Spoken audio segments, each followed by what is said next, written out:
Second, like in the case of a coronavirus infection, the virus can overwhelm your immune cells, and your bronchioles and alveoli become inflamed as your immune system attacks the multiplying viruses. The inflammation can cause your alveoli to fill with fluid, making it difficult for your body to get the oxygen it needs. You could develop lobar pneumonia, where one lobe of your lungs is affected, or you could have bronchopneumonia that affects many areas of both lungs. Pneumonia may cause difficulty breathing, chest pain, coughing, fever and chills, confusion, headache, muscle pain, and fatigue.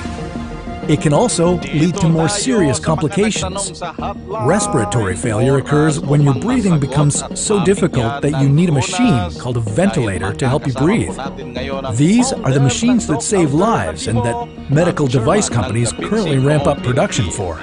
Whether you would develop these symptoms depends on a lot of factors, such as your age and whether you already have an existing condition. While this all sounds scary, the push to develop a coronavirus vaccine is moving at high speed. Studies of other coronaviruses led most researchers to assume that people who have recovered from a SARS-CoV-2 infection could be protected from reinfection for a period of time. But that assumption needs to be backed by empirical evidence, and some studies suggest otherwise. There are several different approaches for a potential vaccine against the coronavirus. The basic idea is that you would get a shot that contains faint versions of the virus. The vaccine would expose your body to a version of the virus that is too weak to cause infection, but just strong enough to stimulate an immune response. Within a few weeks, cells in your immune system would make markers called antibodies, which would be specific for only the coronavirus, or specifically its spike protein. Antibodies then attach to the virus and prevent it from attaching to your cells.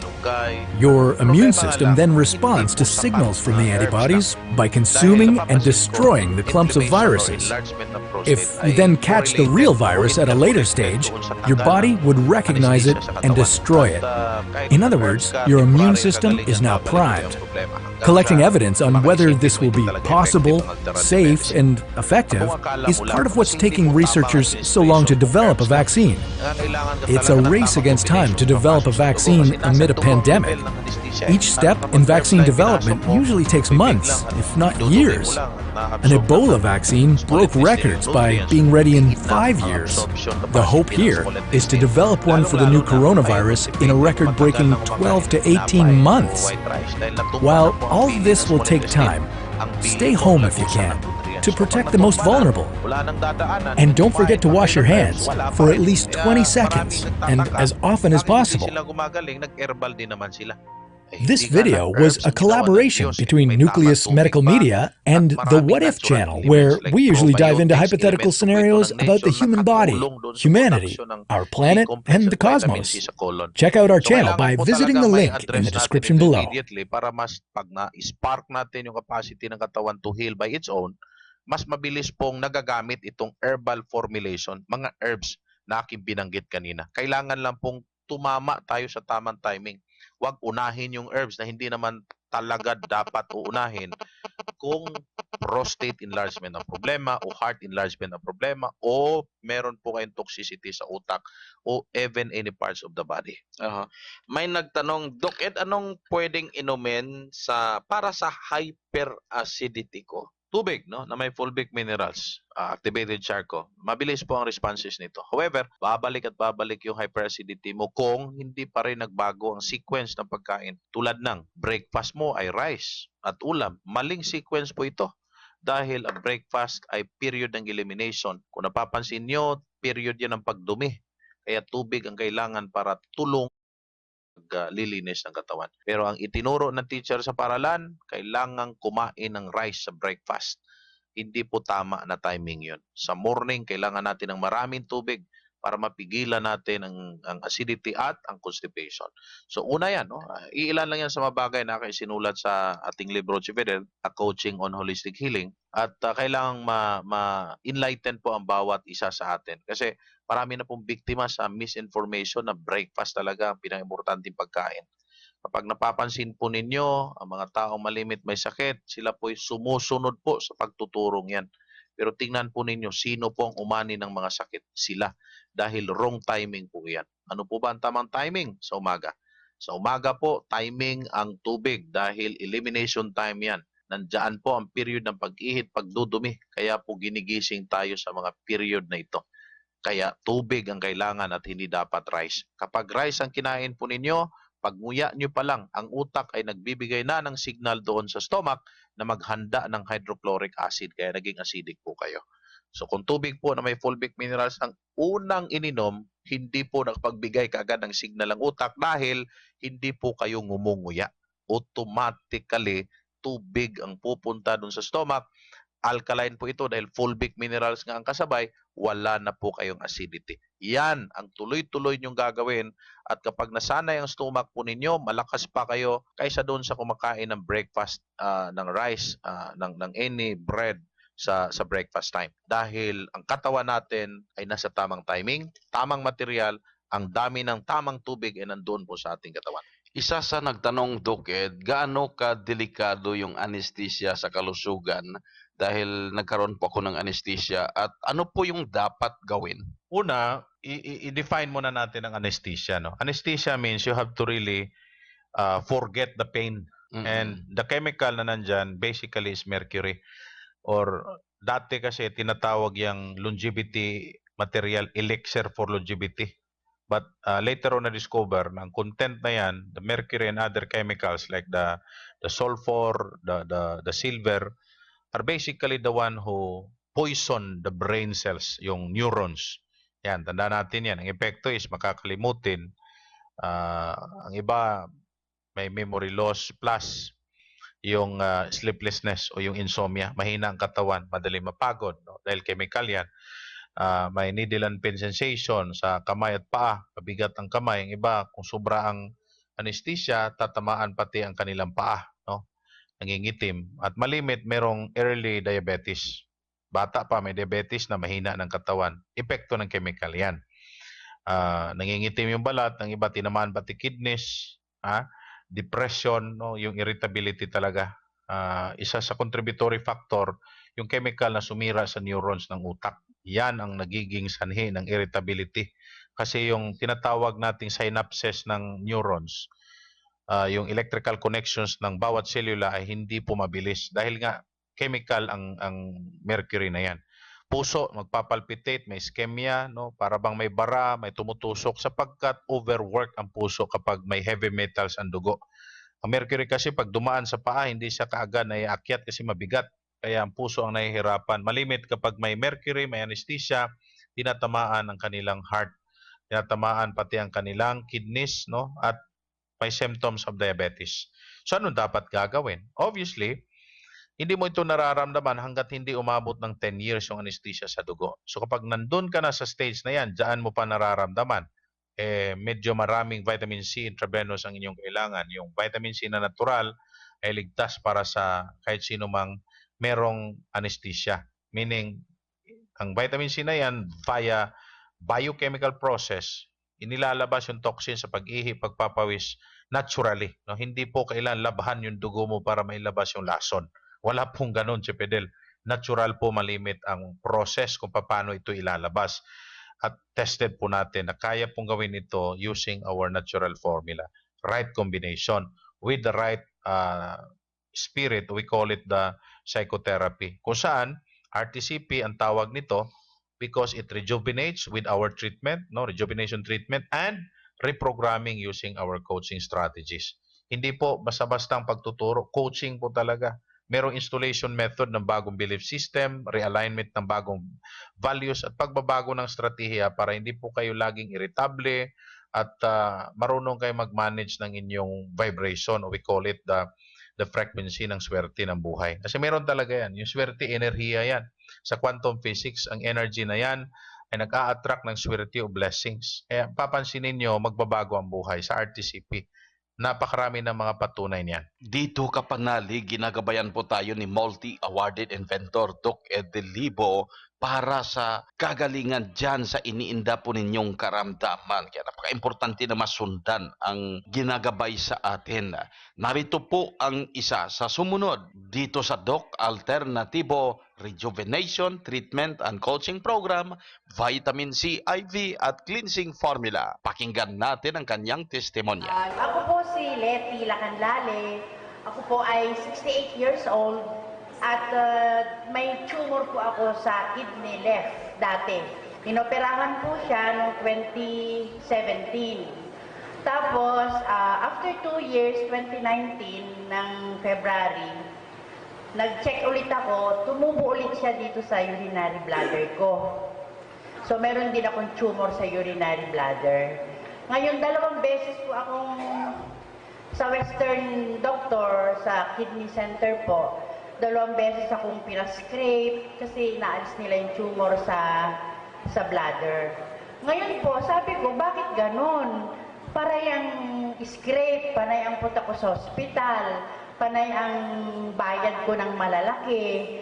So, nagdesisyon po ako na mag-doc alternatibo or herbal ang gagamitin ko. Mahirap pong transition yon, mahirap pong desisyon dahil ako po ay nurse by profession.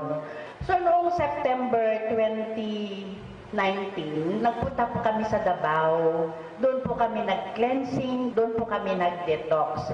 Doon ko po naranasan yung buhay na masaya, walang iniisip, naliligo kami sa pulpit pool, sa charcoal pool, at saka meron po nagsisilbi sa amin. At the same time, meron po kaming every night, kausap po namin si Dr. Ed. So 7 days po yun, tapos nung bumalik na po dito, meron po akong treatment plan. Ang sabi po nila, ito yung gagamitin ninyo, ito yung kakainin ninyo. So, tinry ko pong pinalo yon. That was September 2019. Eto na po ako ngayon. Ang pakiramdam ko po, okay ako. Yung sa akin po ngayon, wala po akong gamot. So, yun lang po. Eto po ako, nakikita ninyo, buhay na buhay po. At saka, sabi ng husband ko, mas gumanda ako ngayon. Kaya, maraming salamat po. Ay, ang pangalan ko po si Leticia Badwa Lacanlale po ako. 68 years old na po ako. Taga Marikina po ako. Napakinggan po natin ang isa sa nag-undergo ng RTCP o Rejuvenation, Treatment, Coaching and Programming, Natural Vitamin C IV at ng Cleansing Formula. Ngayon, wala nang synthetic drugs maintenance, malakas ang katawan, mas bumata pa at positibo na sa buhay dahil wala nang iniisip na sakit. Patunay kapanalig na may solusyon, may kagalingan. Kaya huwag hintayin na magkaroon pa ng matinding komplikasyon tsaka magdesisyon. Hanggat maaga, puntahan na pinakamalapit na Doc Alternativo the Big C Cooperative Branch upang magabayan dito sa RTCP o Rejuvenation, Treatment, Coaching and Programming. May schedule po tayo sa last week ng buwan ng Mayo ngayon, pagkatapos ng Enhanced Committee Quarantine at General Committee Quarantine na to. Kaya sa mga katanungan at concerns, i-text dito sa hotline 0907-2423-907. Ulitin ko po yung hotline 0907-2423-907.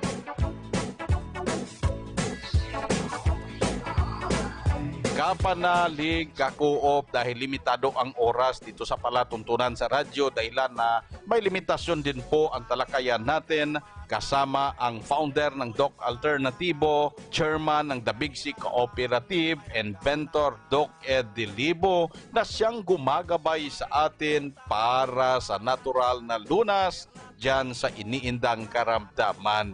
Ito po ang inyong national chairman ng One ASAP Movement, Adel Roderos. Sumainyo ang katotohanan. Huwag maging hopeless pare ko, diabetes mo'y lalaho, komplikasyon ay maiwasan. Sundin mo lang ang paraan, ang oranas may hangganan, kahit kanser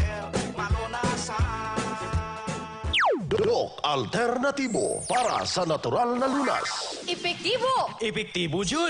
Epektibo mo lang? Ekonomiya pa, Jud. Doc Alternatibo. Call to stop drug maintenance safely. 0949-784-2162. 0949-784-2162. Nag-iisang radyo sa iba't ibang tribo. Dito sa The Big C Radio. Big C Radio. Numero 1.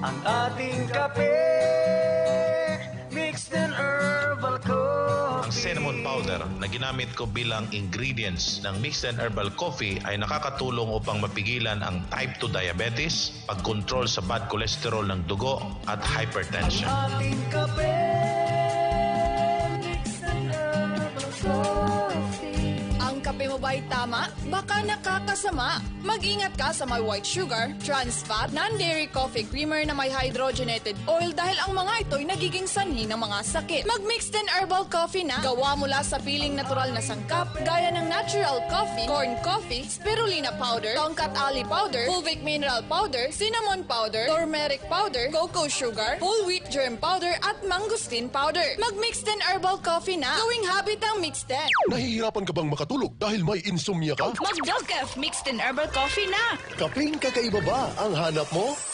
Ito ay kakaiba dahil sa 10 sangkap nito na nagbibigay ng maraming benepisyo sa nanghihinang katawan. Ating kape, mixed and herbal. Bawat inumo ng Mixed and Herbal Coffee, dulot ay magandang tulog at regular bowel movement. Ating kape, mixed and herbal coffee. Ang Mixed and Herbal Coffee ay gawa ng Doc Alternatibo Herbal Products. Available in leading supermarket, malls, and pharmacies nationwide. Doc F Mixed and Herbal Coffee. Doc F Mixed and Herbal Coffee. Doc F Mixed and Herbal Coffee. Kapanalig kakuop.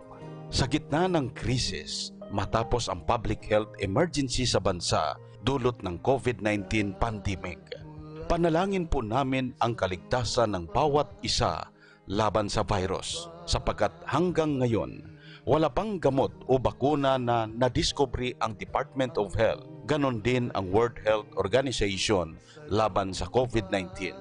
At dahil sa advokasya ng Doc Alternatibo, The Big C Cooperative at One ASAP Movement, kami po ay patuloy na gagabay sa inyo sa pamamagitan ng natural at herbal na pamamaraan upang proteksyonan ang kalusugan ng bawat miyembro at bawat Pilipino. Narito po ang mga natural at herbal na gabay tungo sa malusog na pangangatawan at proteksyon laban sa COVID-19. Una, manalangin tayong lahat na ang pagsubok na ito ay mawakasan na alang-alang sa sangkatauhan na taos-pusong naniniwala sa Amang may likha. Pangalawa, unahin ang pag-unawa ng katawan ay may natural na batas na kailangang masundan. Mula pagising, merong elimination stage. Sa tanghali, nasa digestion stage. At sa gabi, nasa repairing stage. Kaya ugaliin ang paglinis sa katawan sa pamamagitan ng pagpasalamat sa mga biyayang natanggap at gusto pang matanggap. Bigyan ng sapat na tamang tubig ang katawan para sa paglinis at kahandaan na tatanggap ng nutrisyon mula sa prutas, gulay, root crops na puno ng bitamina at minerals. Bigyan ng sapat na oras sa pag-ehersisyo at pagpapawis. Ganon din ang sapat na oras sa pagtulog. Huwag magpanik. Bagkus, pasalamatan ang bawat sandali na ipinagkatiwala ng Panginoon sa ating buhay tulad ng tubig, hangin, mga tanim at halaman na pangangailangan ng katawan habang ang salot ay pagsukat lamang sa ating paniniwala. Walang sino man ang nabubuhay